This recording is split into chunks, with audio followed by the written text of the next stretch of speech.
Mais um podcast da MWF.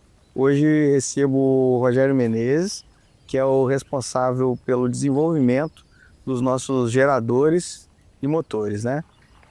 Hoje a gente vai falar especificamente sobre os geradores da MWF. Só questão de curiosidade, nomenclatura, os motores da MWF nós estamos chamando pela potência em cavalos. Por exemplo, um motor que tem 5 cavalos de potência é o chamado M5. Um cavalo, M1, que é o M1 que a gente já mostrou em outros vídeos. Hoje nós vamos mostrar o nosso primeiro gerador, que é o G15. Os geradores, o nome, a nomenclatura dele está sendo pela potência dele em quilowatts. Então, hoje a gente está aqui na bancada com o G15 e o Rogério Menezes, que projetou e acompanhou toda a fabricação e os testes desse novo produto, vai falar tudo para a gente sobre os geradores. Rogério, deixa com você, por favor, explica pra gente o que é o G15, o que são os geradores da MWF, por favor. Maravilha. Então, a gente tem, como você falou, os geradores e os motores. Os motores, só que na verdade são também geradores. Depende da maneira que você usa, depende da maneira que ele está inserido na aplicação. Se você pensar numa máquina elétrica como essa aqui, ou como aquelas outras que a gente mostrou nos outros podcasts, elas essencialmente não têm nenhuma diferença de arquitetura.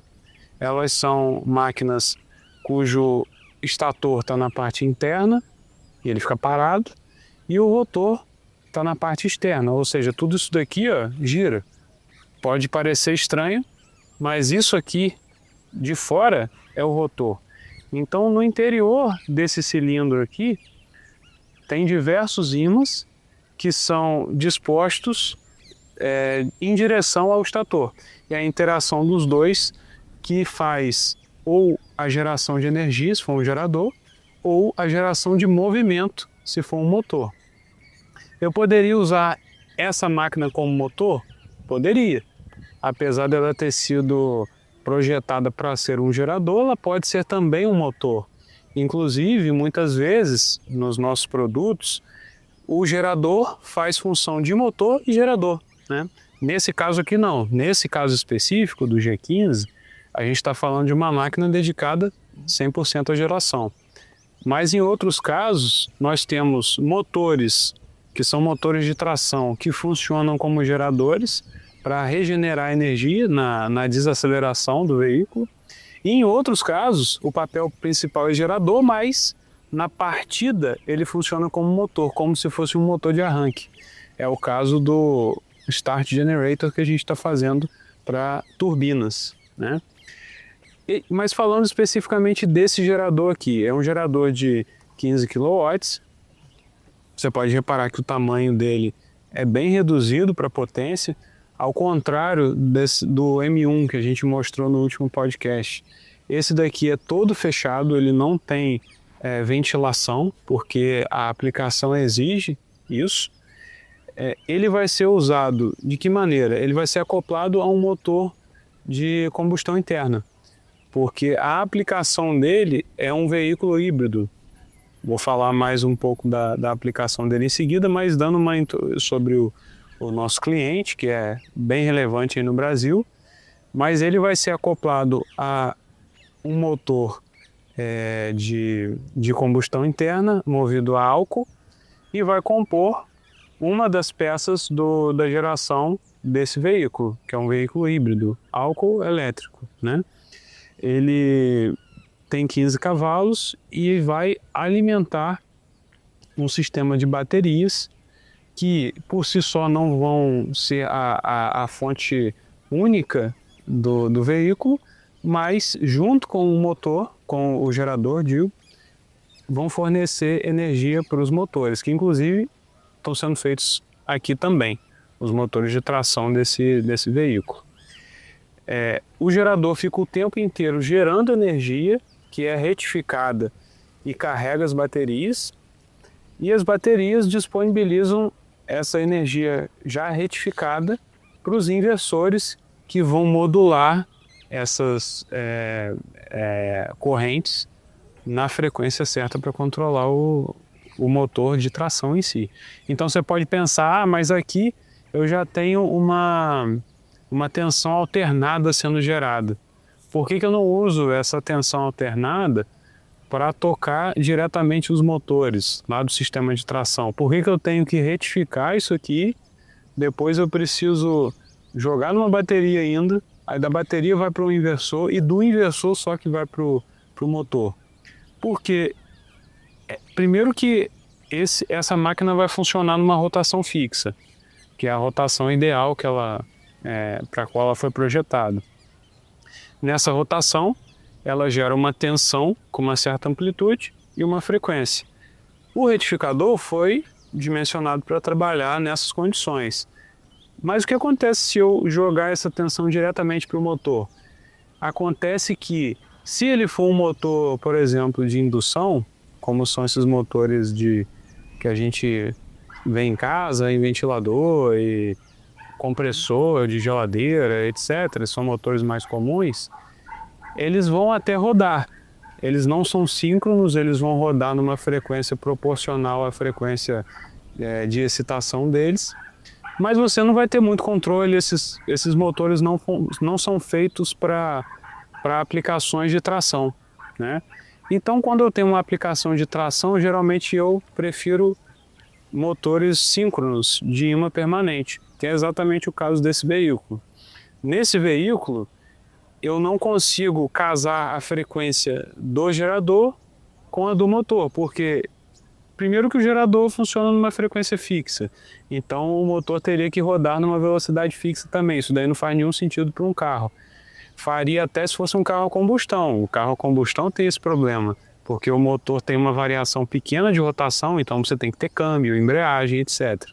Mas no caso de um veículo elétrico, é muito melhor você usar um motor que pode ser usado em várias rotações e potências diferentes. Dessa maneira você não precisa ter câmbio, você não precisa trocar de marcha, você não precisa ter embreagem, né? Então, daí que existe a necessidade de você, apesar de ter uma tensão alternada aqui, retificar, levar para as baterias, depois para os inversores e depois para os motores.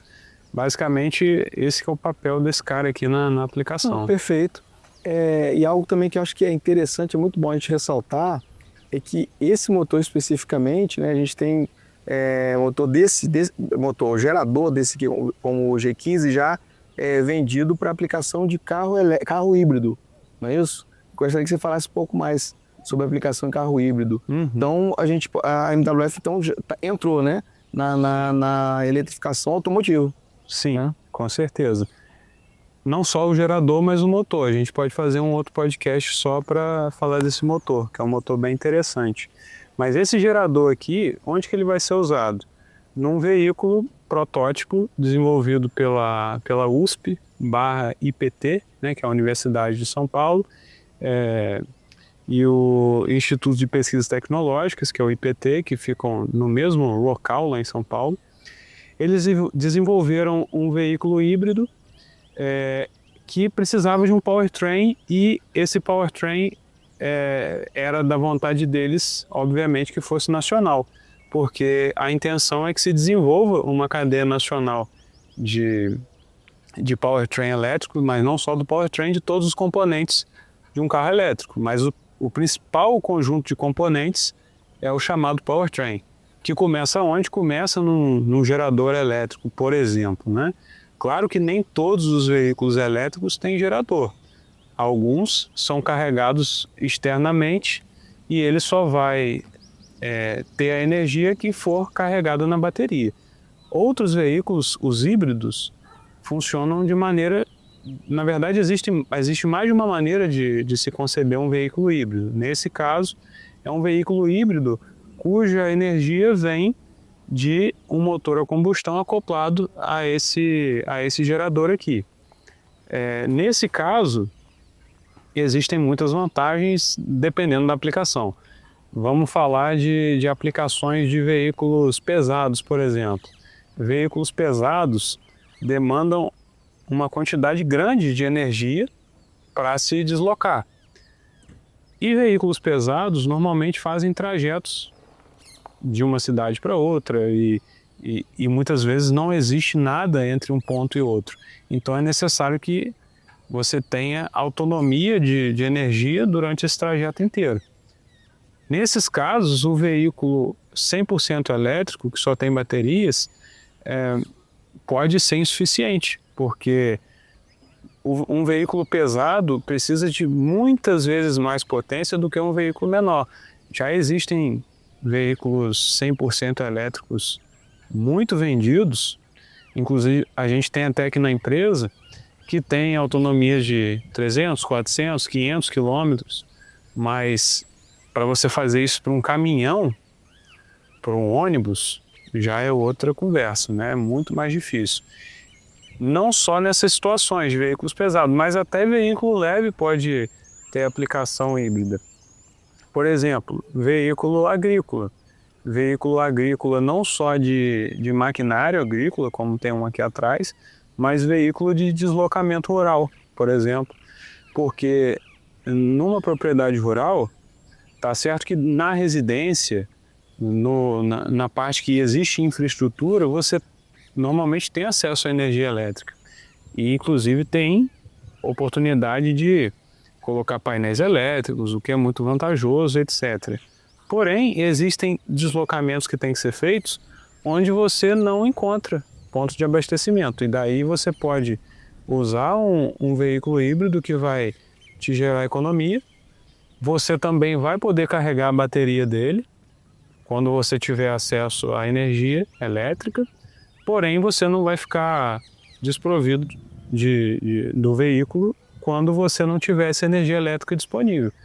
Você vai encher o tanque dele, nesse caso de etanol, o que também converge com todo esse movimento de eletrificação, porque é uma energia renovável. Então, esse veículo híbrido a etanol serve a diversos propósitos e a gente está começando a se inserir nessa cadeia automotiva, que é uma cadeia bastante restrita, né? Como negócio é bem difícil de entrar, né? Então, algo que eu acho interessante, né, até do ponto de vista tecnológico de negócio, é isso que a MWF é, né? Tecnologia e negócio junto. A gente sabe, o futuro é elétrico, né? A gente já está vendo aí nas ruas, já é natural para todo mundo. Hoje, quem está assistindo aqui o vídeo já tem um carro elétrico, tá para comprar ou já conhece alguém que tenha, né? E isso só vai aumentar. Acredito que em 20 anos vai ser tudo elétrico, né? Pelo menos veículo. Então, a gente já está no começo dessa revolução, né? Então, no comecinho dessa revolução, a MWF já está inserida já e com um gerador e motores no carro elétrico, né? Então, a gente está no comecinho. A gente está até gravando aqui da área externa da nossa fábrica de motores, né? Então, a gente veio para a área externa aqui da fábrica, com esse, né, com esse ambiente bucólico e com trator atrás, pelo seguinte, para mostrar a linha de geradores que se inicia e já falar dos geradores para tomada de força de trator, que é uma novidade, né, que a gente está trazendo aqui no Brasil. Já existem motores, geradores para tomada de força de trator, porém, com essa tecnologia de imã permanente, todas as vantagens que o Rogério vai citar, não, né? E a MWF vai ser a primeira, vai lançar, vai entrar no mercado ainda esse ano, e eu acho interessante o Rogério falar um pouquinho para a gente dessa ligação do gerador com os tratores, com tomada de força, com a geração de energia no agro. O que você diz a respeito? Pois é, a gente não só tem esse aqui, que é para a linha automotiva, a gente tem também um outro que está sendo feito, que é para a linha agrícola. Esse da linha agrícola se chama já G30, porque ele é um gerador de 30 kW. A linha dele se chama G30, claro que vão existir variações dentro dele, assim como esse aqui também. Esse agrícola é muito interessante porque, se você pensar num trator, ele já é um veículo híbrido, de certa forma, porque existe lá dentro do cofre do motor um componente chamado alternador, que carrega a bateria dele, e aí ligam alguns sistemas como iluminação, ar-condicionado, a eletrônica de bordo do trator, etc. Por que então que eu não uso aquele alternador para energizar outras coisas que eu queira, no implemento, por exemplo, e tudo. Porque aquele alternador tem uma potência limitada só para suprir as necessidades do próprio trator. Então você não pode exigir mais dele. Ele normalmente é uma máquina elétrica de 12 volts, retifica uma tensão alternada para 12 volts, carrega uma bateria e essa bateria supre aquilo ali tudo. Quando o trator é desligado, ela gira o arranque do trator e etc. Então, se eu quiser tornar o trator um veículo híbrido que disponha dessa energia para uma outra coisa de alta potência, eu precisaria de um outro gerador acoplado a esse trator. E aonde que se acopla isso no trator? Todo trator tem um dispositivo na traseira dele chamado tomada de potência ou tomada de força, abreviado como TDP. E nessa TDP que se acoplam todos os implementos que precisam de rotação que se usam no trator.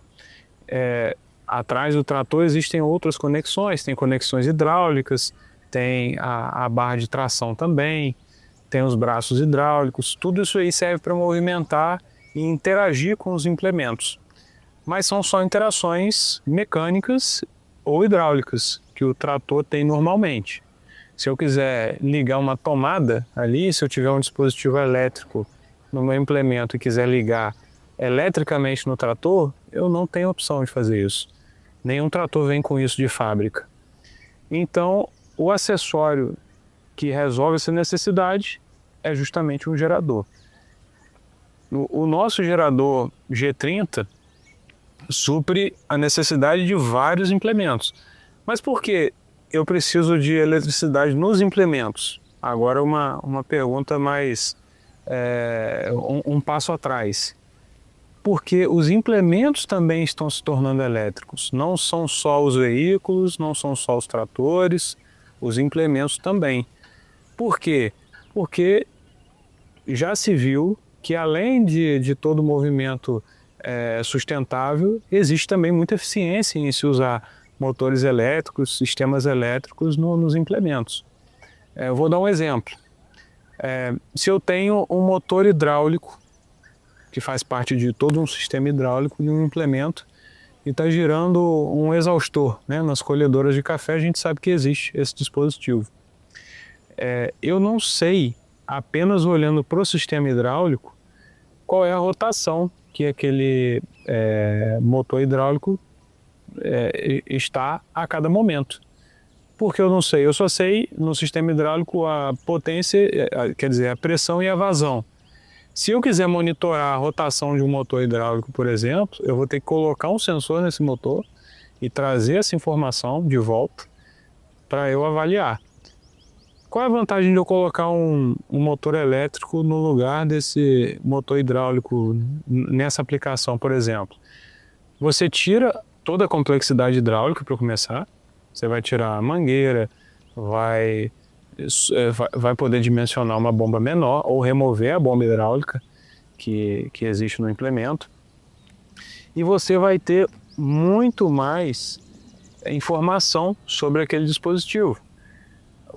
Os nossos motores, quando são utilizados em máquinas, em aplicações embarcadas, eu sei o tempo inteiro o que está acontecendo com ele. Então, se ele está lá instalado numa máquina agrícola, no exaustor, ou seja onde for, eu sei a rotação dele, eu sei a corrente dele, eu sei a temperatura dele, então eu vou saber do problema antes de acontecer. Esse motor está começando a ficar emperrado por sujeira no rolamento, ou sujeira no mecanismo, ou algum outro problema que acontece com o uso. Eu já consigo criar uma notificação para o usuário do implemento que deve ser feita alguma manutenção. Eu não preciso esperar o problema acontecer, o que geralmente é a raiz dos problemas hidráulicos. Você não vê os problemas acontecerem, você só vai ver quando tiver vazamento, quando alguma coisa parar. Então, o próprio vazamento é um outro problema gigante, né? Porque começa a vazar o fluido hidráulico no implemento, você contamina o que quer que seja que o implemento olhando. Se for café, então, um prejuízo enorme. Então, por isso que você precisa do gerador, porque os implementos estão se tornando elétricos. Só que os implementos devem estar uns 10 passos atrás dos veículos ainda, né? Que a gente já está vendo carro elétrico por aí, em todo lugar. Mas cadê os implementos elétricos? Você não está vendo eles ainda. Sim. Eles ainda estão sendo feitos. Então é um teste interessante, como o Rogério falou, os implementos agrícolas estão sendo eletrificados. A gente tem uma carteira de projetos nesse sentido, de várias áreas de cultivo, desde café, passando por soja, cana-de-açúcar, né, colheitadeiras também de cana-de-açúcar. Alguns casos são a substituição, né, do sistema hidráulico, outro é um sistema elétrico novo. E quando a gente começou, né, todo esse sistema de eletrificação, a gente focava muito nos motores, né, no powertrain em si. Só que o gerador foi interessante, que o gerador quem trouxe pra gente foi o mercado. A gente não levou o gerador no mercado, não foi? A gente foi demandado pelo mercado do gerador. O motor a gente viu, poxa, não, precisa. Ficou bem evidente, o mercado precisa de 1.000 motores. Vamos fazer, tanto que a gente tem a nossa fábrica aqui, né, a gente vende os motores, fabrica já base contínua. Agora, gerador foi uma demanda de mercado, né? Foi. Isso aí foi muito, muito interessante, porque os motores, geralmente você consegue encontrar no mercado mais variedade até. Mas gerador é algo que só se encontra para algumas aplicações específicas. Porque qual que é o princípio do gerador? Eu preciso de uma máquina que vai girar o eixo do gerador para ele gerar energia. Qual é a rotação dessa máquina que gira o eixo do gerador? A máquina motriz. Geralmente uma máquina de combustão. Então, os geradores geralmente estão limitados a rotações de 1.500, 2.000, alguma coisa nessa faixa, RPM. Só que, e se eu quiser um gerador para colocar na tomada de força do trator? Eu posso usar o mesmo gerador que eu uso para essa aplicação com motor combustão? Não posso, porque a rotação é muito menor. A rotação de uma TDP normalmente se usa em torno de 540 RPM. Pode ser um pouco a mais, um pouco a menos. Alguns tratores até utilizam em 1.000 RPM, mas seja como for, não serve para essa aplicação. Não serve porque a tensão vai ser outra, a frequência vai ser outra, vai ser tudo diferente. Então você precisa de uma máquina especificamente para isso. E o que se faz? Quem usa algum gerador hoje na TDP do trator faz como? Ele tem que usar uma máquina de outra rotação com alguma transmissão, normalmente é até uma transmissão de corrente, então o eixo do gerador fica numa relação de coroa e corrente para o eixo da TDP, e essa transmissão vai fazer a multiplicação, no caso não é nem uma transmissão redutora, é um multiplicador de rotação. Vai pegar aquela rotação de 540 e multiplicar para 1.500, 2.000 e seja quanto for a rotação de trabalho do gerador. Só que não precisa nem explicar que isso é problemático. É um ponto de falha. É um ponto de falha. Ainda mais em aplicação agrícola. Se existe uma transmissão logo ali atrás do trator, na saída do cardan, é algo que se torna sensível. Então seria muito melhor que o cardan que se acopla na tomada de força fosse direto naquele gerador. E é exatamente isso que a gente está fazendo. Perfeito. A gente vê que esse gerador, né, os geradores das linhas que a gente está desenvolvendo, fabricando, eles não tem pontos de falha, né? Como esse caso da correia, né? Liga ele com uma transmissão, né? Uma junta na tomada e todo implemento que se liga na tomada de força usa um eixo chamado eixo cardan. É um eixo que tem umas juntas flexíveis, que elas, na verdade, são juntas com articulações, juntas articuladas, sim. Que permitem que o acoplamento não seja colinear. Então eu consigo colocar um eixo aqui, o outro eixo um pouco mais baixo, e essa transmissão desse eixo vai fazer a transmissão do movimento em dois eixos rodando em pontos diferentes. Sim. Então, a única coisa que eu precisaria seria o próprio eixo cardan. O eixo cardan vai ser acoplado no trator, de um lado, e do outro lado no gerador. Isso aí resolve a maior parte dos problemas de robustez desse item. Porque dentro do gerador você está vendo aqui, não tem nada. Não tem nada para interferir não tem nada exposto para ter interferência externa. Então é só o rotor, basicamente, que... O histórico dos geradores e motores de uma permanente é vida útil bem grande, né? Bem longa, né? Sim. Dano que pode acontecer, um amassamento, alguma coisa, mas no caso de um acidente, qualquer outro equipamento iria, né, Sim. se danificar também. Com Mas em certeza. condições normais de utilização, você, né, quase não vai ter manutenção nele. Com certeza. Se você tiver um sistema de mancais e de transmissão do cardan saudáveis, você não vai ter problema aqui. Aqui, a única manutenção que você tem que fazer é justamente supervisionar, verificar as orientações que a gente dá, e normalmente tudo que você precisa fazer é verificar a interface dele, que geralmente são os retificadores. Se você precisa de algum tipo de intervenção, o retificador vai te avisar o que quer que seja que você precisa fazer. Mas normalmente não se precisa fazer nada. É só utilizar e tomar conta com a parte do movimento, que o movimento esteja bem transmitido. Uma vantagem também que eu achei assim, espetacular em relação aos geradores para tomada de força, o G30 que a gente vai lançar, é que hoje os geradores que a gente encontra no mercado, que são de indução, né, não são de uma permanente, não tem essa qualidade, essa densidade de potência.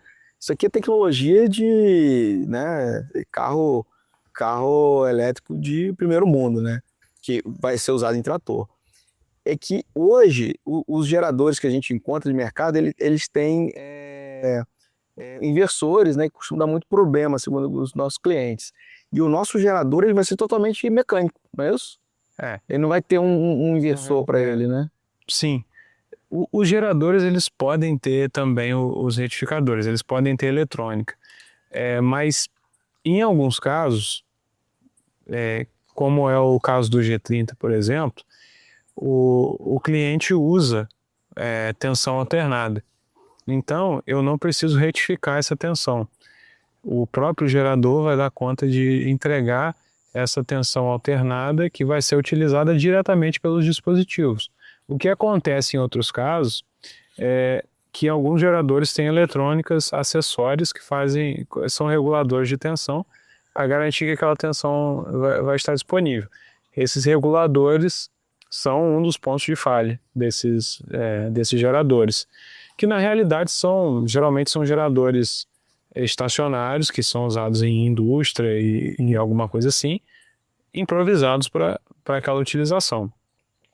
Existem outros casos que a gente utiliza não um regulador de tensão, mas uma eletrônica inteira de retificação. Essa eletrônica de retificação é robustecida e é como são as dos veículos híbridos também. Elas são feitas para aplicações embarcadas. Então elas têm conectores especiais, encapsulamento, tudo nela é feito para aguentar aquele ambiente de poeira, água, vibração, e não dá problema, como se você colocasse uma coisa de indústria que foi feita para ficar parada, né? Então, os problemas que existem com esses componentes muitas vezes são utilização errada do componente, né? Então, Perfeito. em alguns casos a gente vai ter eletrônica e outros não, mas quando tiver são boas eletrônicas e preparadas para esse uso. Bem, então a MWF, isso é bom lembrar, né? A gente é uma empresa que traz a tecnologia mais alta da indústria, que é a tecnologia da área aeroespacial e de defesa, passa pela área de automobilística e chega no campo. Então a gente traz a tecnologia lá, Rocket Science, para o campo, né? É isso que a gente está fazendo. A gente quer trazer equipamentos de alta confiabilidade, fabricados no Brasil, disponibilidade, né? Todos fabricados em nossa planta aqui, e apoio técnico, né? Isso aí é fundamental. A gente conversando com os clientes, eu tenho bastante interação com o cliente, uma das coisas que mais motivam a fecharem com a gente é justamente o suporte e a proximidade técnica que a gente tem. Se você estiver querendo fazer uma aplicação profissional na sua máquina, você não vai poder ir lá no Mercado Livre, na barra de pesquisa, Arduino, Raspberry Pi, servomotor chinês, que foi feito para a indústria, juntar isso tudo e colocar numa máquina que vai aguentar vibração, poeira, não sei o que. Você precisa de uma solução profissional. Quem é capaz de prover essa solução profissional? Existem muitas empresas. Você pode conversar com a Bosch, você pode conversar com a Denso, com a Danfoss, diversas. Qual delas é brasileira? Qual delas está do seu lado, vai até a sua empresa, vai conversar com você, vai te ajudar a fazer a aplicação, vai desenvolver um equipamento para você, né? Então esse é o principal motivador que a gente tem hoje nesse mercado, principalmente o mercado agrícola. Perfeito. Então, caminhando para o final, eu gostaria de agradecer ao Rogério e a todos que tiveram atenção aqui. Por favor, comentem, entrem em contato com a gente para mais informações e até os próximos podcasts. Por favor, Rogério, pode falar suas palavras finais aí. Muito obrigado. Eu espero que você que tem interesse nos nossos equipamentos, motores, geradores, eletrônicas, entre em contato, conheça mais um pouco, porque isso aqui é só a superfície. A gente tem muito mais para mostrar para você que tem interesse.